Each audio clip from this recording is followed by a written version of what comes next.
শ্বশুরবাড়িতে পা রেখেই বুঝতে পারলাম এই বাড়িতে সবকিছুই শাশুড়ি মায়ের ইশারায় চলে। নতুন বউ বরণ করার সময় যখন পাড়ার বউ ছিয়েরা বরণ ডালা নিয়ে আমাকে বরণ করছিল এবং সেই সাথে নতুন বউ হিসাবে ওনারা যখন আমাকে মিষ্টি খাওয়াতে চাইলেন, তখন আমার শাশুড়িকে দেখলাম চোখ বড় বড় করে সব পরক করতে। তখন সবাই এক নজর শাশুড়ি মায়ের দিকে তাকাচ্ছিলেন। শাশুড়ি মায়ের ইশারা পেয়ে মুখে মিষ্টি তুলে দিচ্ছেন। উনি যার দিকে চোখ বড় করে তাকাচ্ছেন সে হাতে মিষ্টি নিয়েও আমার মুখে না তুলে আবারও রেখে দিচ্ছেন। বুঝতে পারলাম শাশুড়ি মাকে সবাই ভয় পান। বিয়ের আগে ওনাকে মাত্র একবার দেখেছি, তাও অনুর জন্য। যেদিন আমাকে প্রথম দেখতে গিয়েছিল সেদিন যথেষ্ট রুচিশীল মহিলা, যেমন কথাবার্তা তেমন পোশাক আশাক। বাবা যখন আমাকে এনে ওনাদের সামনে বসালো, উনি বলেছিলেন, কি নাম তোমার? শ্রীমতী স্মিতা গাঙ্গুলি বিন্দু। এখন কিসে পড়ছো?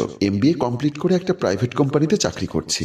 জয় গুরু, মেয়ে আমার পছন্দ হয়েছে বলে উনি একটা আংটি আমাকে পরিয়ে দিলেন। আমি অবাক হলাম। যার জন্য আমাকে দেখতে এসেছেন তার মুখে কোনো কথা নেই, কিংবা আমার শাশুড়ি মা একটি বারও তাকে জিজ্ঞাসা করলো না আমাকে তার পছন্দ হয়েছে কিনা। সে অনুকেই দেখলাম চুপচাপ মায়ের দিকে তাকিয়ে আছে। ফুলশয্যার রাতে আমার স্বামী অনু আমাকে খুব স্পষ্ট ভাষায় বলে দিলেন, দেখো, এ বাসায় কখনো একা কাজ করার চেষ্টা করবে না। মা যা বলবে সেটাই মেনে নিবে। উনি কেন বলেছে, কি জন্য বলেছে, এসব জিজ্ঞাসা করা যাবে না। শুধু এতটুকুই চাওয়া তোমার কাছে। সেদিন রাতেই আমার মনে হয়েছিল ঈশ্বর আমাকে এত বড় নরকে ফেলে দিল। সারা জীবন নাটক সিনেমাতে কাছের ভাই বোনদের কাছে শুনতাম শাশুড়ি শাশুড়ি হয়, ঝগড়াঝাটি ঝামেলা সারাক্ষণ লেগে থাকে। আমি ভীষণ শান্তিপ্রিয় মানুষ।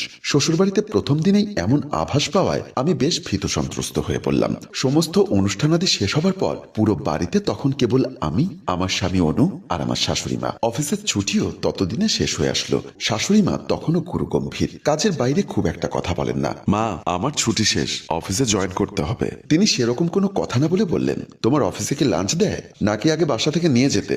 না মা, অফিসেই দেয়। ঠিক আছে, সাবধানে যাও, পৌঁছে আমাকে জানিও। আর শোনো, তোমার অফিসের ঠিকানাটা বিছানার পাশে রাখা, আমার ডায়েরিতে লিখে দিয়ে যাও। রাতে বাসায় ফিরে তড়িঘড়ি করে রান্নাঘরে ঢুকতেই মা বলে উঠলেন, রান্নাবান্না আমি একা করে ফেলেছি, তুমি আর অনু ফ্রেশ হয়ে এসে টেবিলে গিয়ে বসো, খাবার দিচ্ছি। তাড়াতাড়ি খেয়ে শুয়ে পড়বে, তাহলে একটা লম্বা ঘুম হবে। না হয় অফিসে গিয়ে তো ঝিমোবে। মা, কাল থেকে আমি অফিস থেকে ফিরে রান্না করব, আপনি রেস্ট করবেন। শুধু শুধু কষ্ট হবে আপনার। চাকরি করছো, পুরো মনোযোগ ওখানেই দাও। সবকিছু সামলে নিতে চাইলে কোনোটাই খুব ভালো হবে না। তুমি মাঝে মধ্যে এটা ওটা করে খাওয়াতে চাইলে ছুটির দিন করো। যতদিন বেঁচে আছি এদিকটা তোমায় ভাবতে হবে না। আমি তারপরই অবাক হলাম শাশুড়ি মায়ের কথা শুনে।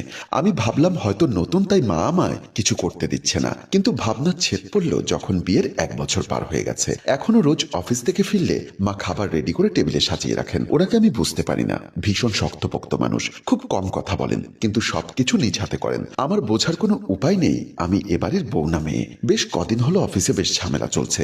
একদিন রাত 9টা বেজে গেল।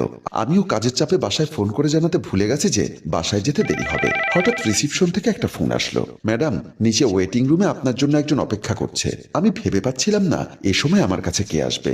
7-5 ভাবতে ভাবতে ওয়েটিং রুমে গিয়ে দেখি শাশুড়ি মা বসে আছেন, বেশ গম্ভীর মুখ। মা, আপনি এখানে? তোমার কাজ শেষ হয়েছে নাকি আরেকটু লেট হবে? না মা, হয়ে এসেছে, আমি বের হব। ঠিক আছে, ব্যাগ নিয়ে এসো, আমি অপেক্ষা করছি। পুরোটা রাস্তা তিনি গুরু গম্ভীর ছিলেন। বাসায় ফিরতেই ড্রয়িং রুমে বসতে বসতে মা বললেন, কতগুলো ফোন দিয়েছি তোমাকে, ফোন দিয়ে তো জানাতে পারতে তোমার দেরি হবে। মা, সরি, দেখিনি। তোমার না দেখার কারণে যে আমার কি পরিমাণ চিন্তা করতে হয়েছে সেটা তুমি বোঝো? এখন থেকে দেরি হলে আগে জানাবে আমায়। জি মা। এরকম ওভার টাইমে অফিসে সন্ধ্যায় নাস্তা দেয় তো? জি মা। এরপর কখনো অফিসে রাত হলে সব দিনই বাসায় ফিরে দেখতাম মা আর অনু আমার জন্য না খেয়ে ডাইনিং টেবিলে অপেক্ষা করছে। বিয়ের প্রায় 2 বছর হতে যাচ্ছে।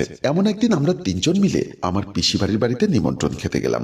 গল্পের এক ফাঁকে পিসি শাশুড়ি একটু খোঁচা মেরেই বললেন, বউ খালি বাইরে কাম করলে চলবে?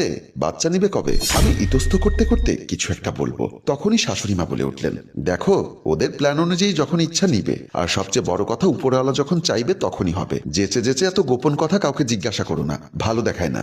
আমরা না হয় নিজের মানুষ, অন্য কাউকে এমন প্রশ্ন করলে লজ্জায় পড়তে পারো। মুহূর্তেই পিসি শাশুড়ির মুখ চুপসে গেল। তৎক্ষণাৎ তিনি বলে উঠলেন, বউরে এত মাথায় তুইল না, পরে যখন দেখবে মুখে চুনকালি দিবে তখন বুঝবা। আমার বাড়ির বউ কি তোমাদের বাড়ির বউয়ের মতো ঘরের কাজের লোক নাকি যে আমায় দেখে রাখবে? তোমরা তো আজীবন আমার সাথে খারাপ ব্যবহার করেছো, পায়ে ঠেলে রেখেছো। আমি না হয় আমার বউরে আদর দিয়ে মাথায় তুলেই রাখি, আমাকে ভবিষ্যতে দেখবে কি না সেই আশা তো আমি করি না। বাড়ি ফিরে আমার রুমে কানের দুল খুলতে খুলতে শাশুড়ি মায়ের দিকে তাকিয়ে ভাবছিলাম, এত শক্ত সামর্থ্য মানুষ, কি দারুণ ব্যক্তিত্ব। তার সাথে আবার কেউ খারাপ ব্যবহার করতে পারে, তাকে আবার কেউ কমান্ড দিতে জানে। ভীষণ কৌতূহল বোধ থেকে বেশ সাহস সঞ্চয় করে মায়ের সাথে গল্প করতে করতে জিজ্ঞাসা করলাম, মা, আপনার সংসার জীবন কেমন ছিল? মা তখন বেশ দৃঢ় কণ্ঠে বললেন, শোনো মা, দুনিয়াটা শক্তের ভক্ত, নরমের জম। আমি সবসময় চুপ থাকতাম, তাই সবাই পেয়ে বসতো। সরকারি চাকরি হয়েছিল, শাশুড়ি মা আমায় চাকরি করতে দেননি। পেটে তখন আমার অনু। সে কি তুলকালাম কাণ্ড! তোমার শ্বশুরও যা ইচ্ছে তাই ব্যবহার করতেন। ওদের এখন ব্যবহারে আমার ঘেন্না চলে এসেছিল। পরের জীবনটুকু দায়বদ্ধতা থেকে শুধু ওদের জন্য করেই গেছি। কোনো শ্রদ্ধা কিংবা ভালোবাসার ছিটে ফোটা ছিল না। বলতে বলতেই তার দু চোখ বেয়ে জল পড়ছিল। আমি কেবল অবাক হয়ে দেখছিলাম, এত কঠোর মানুষ কিভাবে কাঁদছে। মা তখনও বলছিলেন, শুধু মন থেকে সৃষ্টিকর্তার কাছে চাইতাম আমার ছেলেটা যাতে মানুষ হয়। ছেলেটা বড় হলো, আমিও শক্তি পেলাম। সবসময় চেয়েছি এ বাড়িতে অনুর বউ যাতে আমার মেয়ে হয়ে থাকে। নিজে যা পাইনি আমার ছেলের বউ যাতে সে বিভীষিকার মুখোমুখি না হয়। শাশুড়ি তো সবাই হয় রে মা, কজন অন্যের বাড়ি থেকে নিয়ে আসা মেয়েটার মা হয়ে উঠতে পারে বলো? অবাক চোখে আর ভীষণ শ্রদ্ধা ভরে আমি আমার শাশুড়ি মাকে দেখছিলাম। কি উন্নত একজন মানুষ! ইস, সব শাশুড়ি যদি ওনার মতো হতো। হ্যালো ভিউয়ার্স, কোথায় স্বর্গ কোথায় নরক কে বলে বহুদূর। মানুষের মাঝে স্বর্গ নরক, মানুষের সুরাসুর কথাটি তখনই সত্যি হয় যখন কোনো নারী তার জীবনে মনের মতো একটা শাশুড়ি পান। আমরা আশা করব আমাদের গল্পের মতো সব নারীদের জীবনে এমন শাশুড়ি আসুক। আমাদের গল্পটি আপনাদের কেমন লেগেছে তা অবশ্যই কমেন্ট বক্সে লিখে জানান। আর গল্পটি ভালো লাগলে সবাইকে দেখানোর জন্য শেয়ার করে দিন। ধন্যবাদ।